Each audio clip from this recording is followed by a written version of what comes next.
Hello, and welcome to another episode of this very important podcast series, How Qigong and Tai Chi Changed My Life. For me personally, it helped me find an inner calm that I never knew I had and I never believed I could achieve. This is one of the reasons that I'm bringing this podcast series to you today. I'm interviewing practitioners and I'm reading their bios directly so that I can introduce you to the different people who practice this special modality. Today, my guest is Jennifer Weiss. Jennifer is a senior trainer with the Institute of Integral Qigong and Tai Chi and a certified Circle of Life coach. She is based in Bloomington, Indiana. She is a black belt in Shorin Ryu Karate. Other training includes Reiki, Eden Energy Medicine, and Therapeutic Touch. She has studied Tai Chi in China's Wudang Mountains, the birthplace of Tai Chi. Jennifer's dynamic teaching and coaching style is rooted in her passion for conscious growth and her lifelong investigation of wellness and the somatic arts.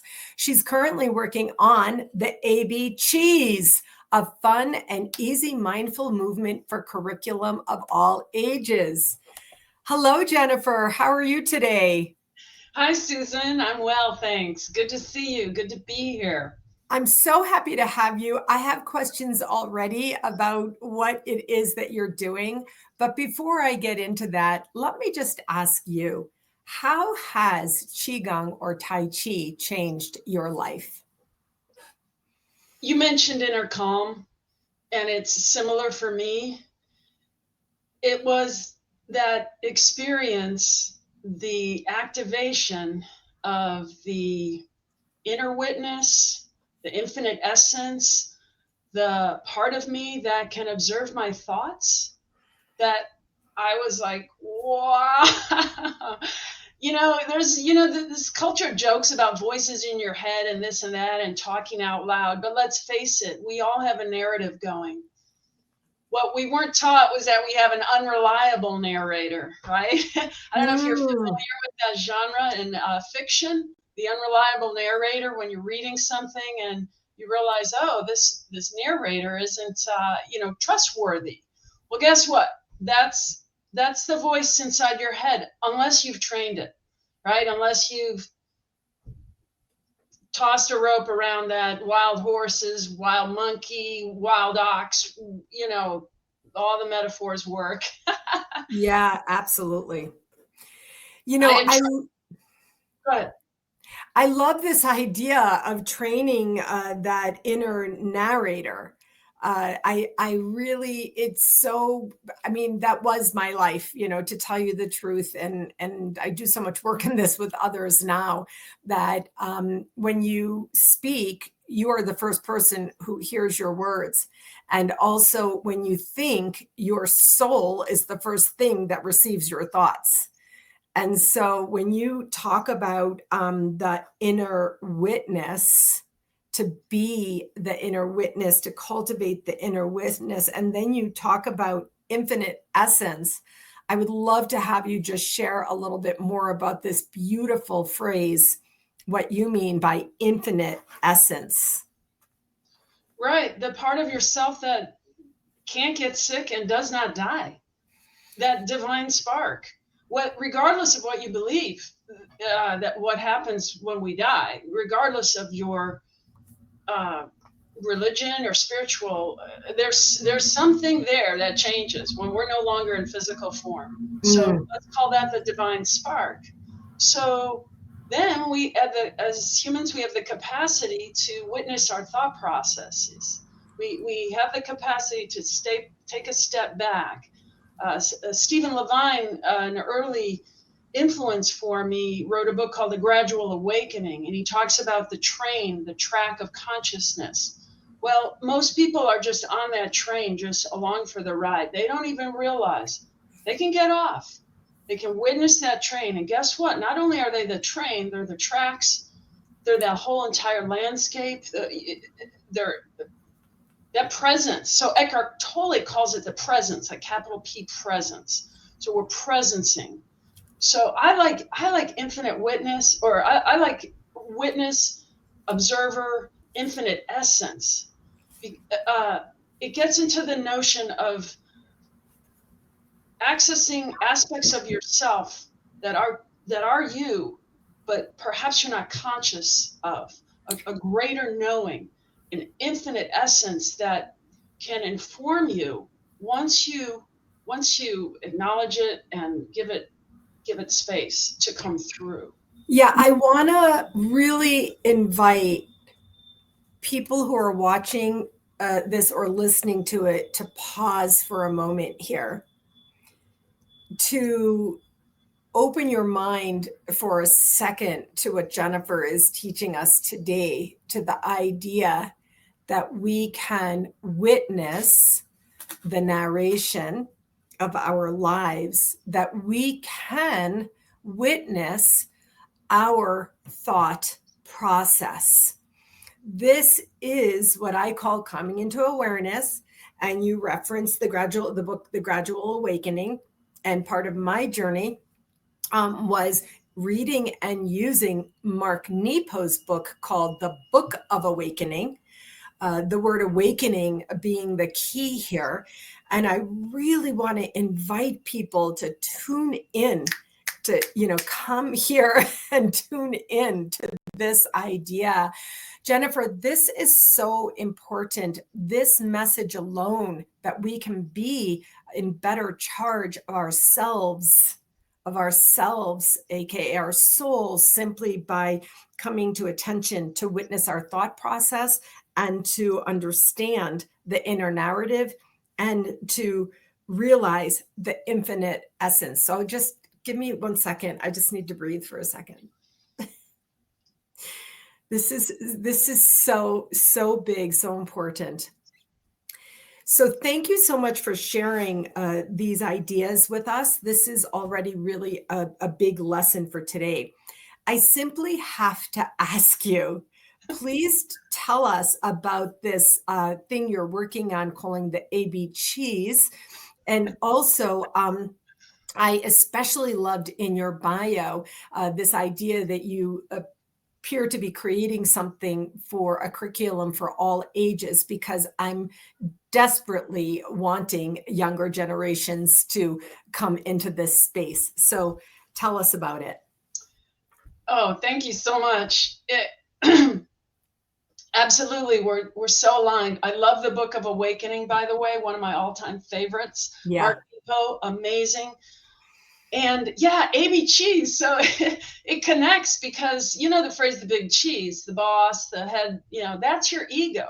The big cheese is the ego. And then AB cheese, because all kids learn the ABCs. So as I got into the work more and I was teaching adults and working with kids, but not specifically in a mindfulness context, I was like, wow. And so there are curriculums out there, but they're not as active and as fun as I feel they need to be. So I was like, okay, universe, all right, I'll take this on. And so it's nine lesson plans. It's a poem. So it's AB cheese, align and breathe, open, sink, slight bend in the knees. DEF, definitely, effortlessly, flowing with ease. GHI, arms to the sky. Gather infinity, harmonize. I'm not sure I'll be able to rattle the rest of it. Oh my God, this is ridiculous. I'm literally, my mouth is open. What is happening here? That is so good. Just you starting with align and breathe. This is so good. Oh my gosh. If you want, you could, if you're, I don't know if you're public with this, but I could put it in the YouTube notes to edify, so you don't have to go through the whole alphabet. But yeah, that's what we're doing here. We're coming here. We're showing up. We're speaking out things to emanate energy for now. Clearly, our younger children. This is vitally, desperately needed. So I just want to send my energy to you to keep doing what you're doing. And have you practiced this with children yet? Yes, yes. I had some real success on Zoom of all things. I had pictured it in person, but now I'm thinking this is Zoomable, or an online potential. And it's all forthcoming. And there's currently a lesson plan for each of the segments. It's designed to be a 9-week um, endeavor with people who homeschool, or educators who want to bring it into the classroom. And so the kids are going to be asked to memorize each of those couplets per week. So it's not too much to ask. And then along with the couplet is like a whole lesson plan to help them orient and dive deeper into what are these 2 lines actually saying? What's this all about? And it can be a song too. A, B, chi, align and breathe. Open, sink, slight bend in the knees. Oh my God, this is crazy. Oh my God. I am so excited right now because I'm not kidding.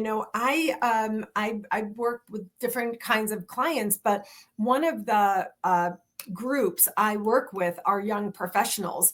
I'm deeply impassioned about supporting our young professionals today. And I was a young professional in the day. I was mentored by many different people. And so I do a lot of mentoring. I'm a coach to young professionals. And my young professionals, not all of them are married. Some of them are not married, but some of them are married with children. But even my young professionals who are not married have children in their lives, either children of friends or nieces, nephews, nibblings.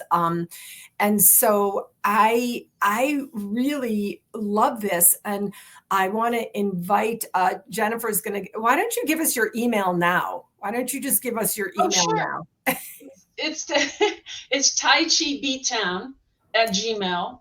So TAICHIBTOWN at Gmail. So Tai Chi B as in boy town at gmail.com. Yes. Mm-hmm. Okay, good. So I said that because I literally right now already, we're not even done, but I just wanted to invite, if it were me with my children, I would want to know how to access this. So if people are hearing this already and they're interested, you can go ahead and just email Jennifer and say, wow, I'm interested in what I heard on the podcast. Okay, we'll go over that again later at the end. So just, can you give us an example? You said you did do this online with some children. How old were if it's okay, I want to ask you, how old were the children? And just share a little bit about what this particular experience was. Well, they were in the 6 to 8 range, which is kind of the target, but I do think it could go 6 to 10. A lot depends on the child, right? Because it's silly. There's a lot of silly, fun craziness. And there's a certain age when they're just too cool for that, too cool. Got it. And that's getting younger, sadly. But it just depends. I think older kids, eventually I'm going to have 2 curriculums, one for like 13 and up. And this one is good enough for up to 11, 12 range. And yeah, so kids love animals. So, and for Qigong, one of the most ancient things is the animal frolics. Yeah. But guess what? They love to be creative too. So one of the first things I do is I say, hey, what's your favorite animal? Tell me about it.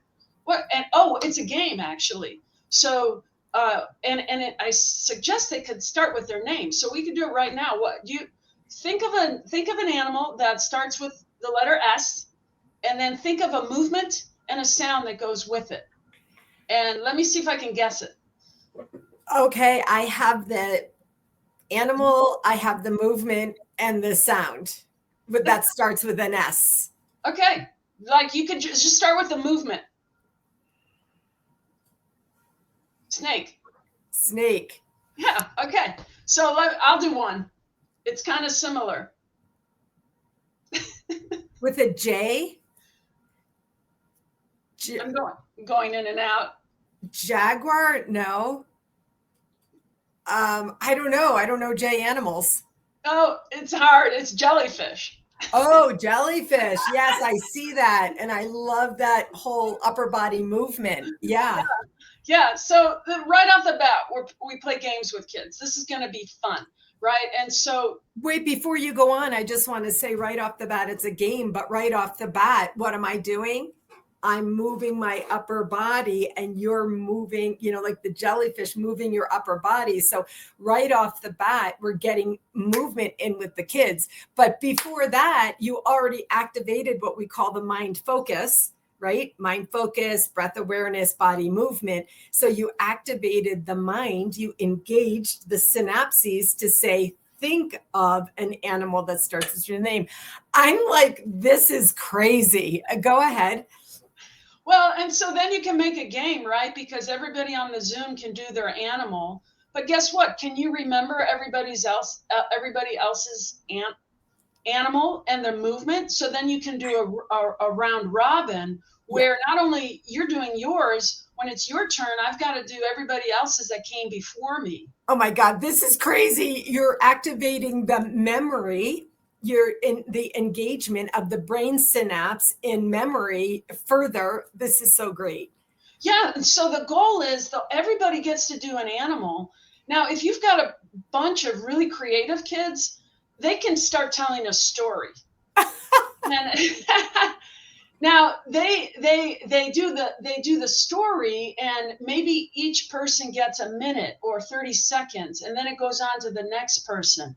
But guess what? The overarching goal is for them to do a performance of their story and video it and upload it to the channel, the eventual YouTube channel.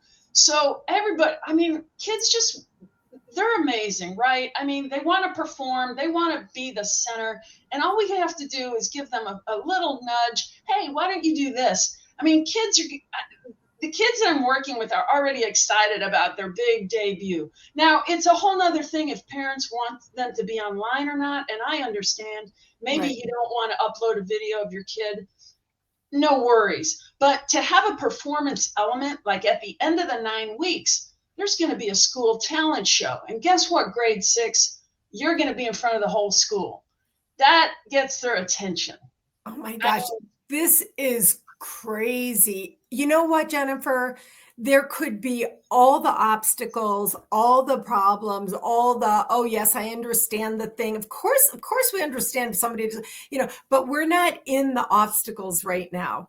We're in complete, utter, total flow with this because our children need this. Jennifer, my entire being aches when I think about what COVID did to our school children on those days. Never mind also the teachers, suddenly an 8-year-old child is being told you have to sit in front of Zoom for 6 hours. I mean, this is a beautiful use of the modality. I don't care if it's live. I don't care if it's online. I don't care if it's one student. I don't care if it's 100 students. I just want to be really genuinely, sincerely in the energy flow of doing your steps, moving forward, supporting you, mind, body, and soul to keep on this path because I don't think I'm being hyperbolic to say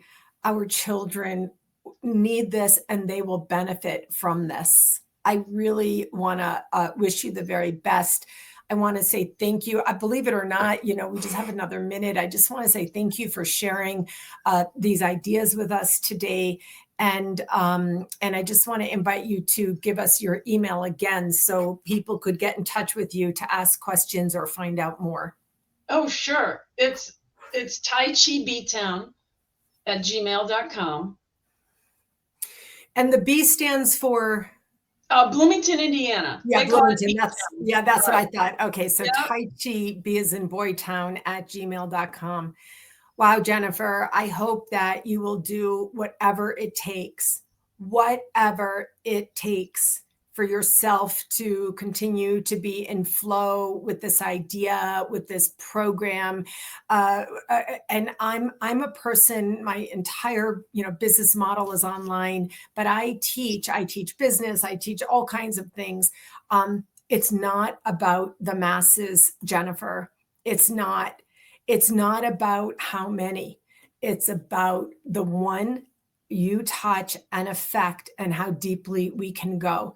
Because right now, the difference is going to be made one-to-one. So I want to encourage you to keep doing small classes. I would imagine it would be helpful. Kids, sometimes they won't sit, and they may interrupt. You have to manage this circumstance with patience and with love. And I really just want to, encourage you to continue on this path. Thank you so much. Oh, thank you so much, Susan. Really, the enthusiasm and support is palpable, and I so appreciate it. I so appreciate the time with me, the time you're doing with others, and I just wish you all the best. And I salute your efforts to help get these very important concepts out to a wider range of people. Yeah, thank you so much. I'm going to be contacting you personally to see how I can support you in what you're doing. It's that meaningful to me. So I'll be in touch about that. Oh, I look forward to it. All Thanks right, again. Jennifer, I'll see you All right. soon. Take care. Bye.